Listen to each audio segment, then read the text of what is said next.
When we were done with the wine, I went to Monster and pulled out the Ziploc bag that held my books. "You need something to read?" I asked Doug, holding the 10,000 things up to him, but he shook his head. I'd finished it a few days before, though I hadn't been able to burn it because of the rain. Unlike most of the other books I'd read on my hike, I'd already read 10,000 Things when I packed it into my resupply box months before. A densely lyrical novel set on the Moluccan Islands in Indonesia. It had been written in Dutch and published to critical acclaim in 1955, but mostly forgotten now. I'd never met anyone who'd read the book, aside from the college writing professor who assigned it to me in the fiction workshop I was enrolled in when my mother got sick.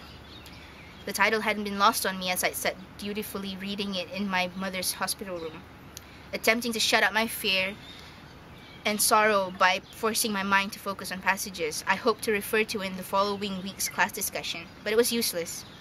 I couldn't think of anything but my mom. Besides, I already knew about the 10,000 things. They were all the named and unnamed things in the world, and together they added up to less than how much my mother loved me, and me her. So when I was packing for the PCT, I decided to give the book another chance. I hadn't had any trouble focusing this time. From the very first page, I understood. Each of Dermout's sentences came to me like a soft, knowing dagger, depicting a far-off land that felt to me like the blood of all the places I used to love. So what struck me about this book was loss and how she dealt with it. How that disconnect between a person before a person's death and after a person's death. Like, I remember, that split, and how you're trying hard to make things be the way they were, but they're never going to be the same anyway. That was especially true for me when my friend from work died, and he died on the way to work in an accident.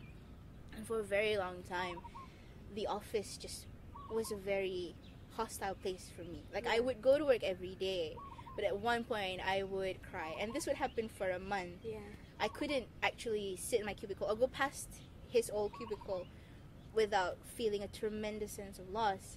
And it took a very long while for me to be able to reconcile the time before he passed and the time after he passed, and try to come to a semblance of normality, especially in the workplace. And Cheryl has been trying to do that, I think, for the 4 years. Equilibrium, for the 4 years between her mother's death and her hike. And I think this hike is just, in a way, supposed to mark that point in which she says, after this, it's going to be okay, and my life is going to begin. Did you have a similar, if slightly smaller or different in scale situation with your friend that passed away? How did you reconcile what was before and what was now?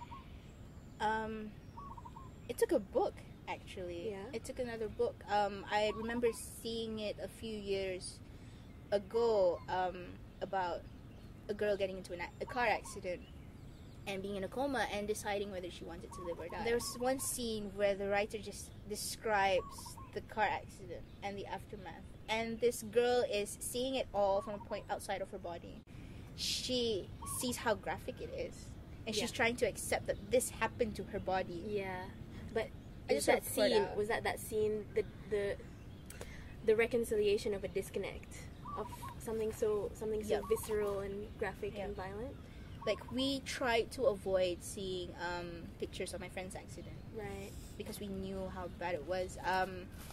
And so I guess just having that accident described to me in another setting, it just sort of helped me. It just sort of helped me come to acceptance that this is how he went. He's gone, and it's fine. It's a completely different form that your grief took, but it's similar in the way that everyone who grieves has to go through some kind of journey or some kind of moment to come to. And for Cheryl, it was hiking the PCT, and for you, it was reading a book.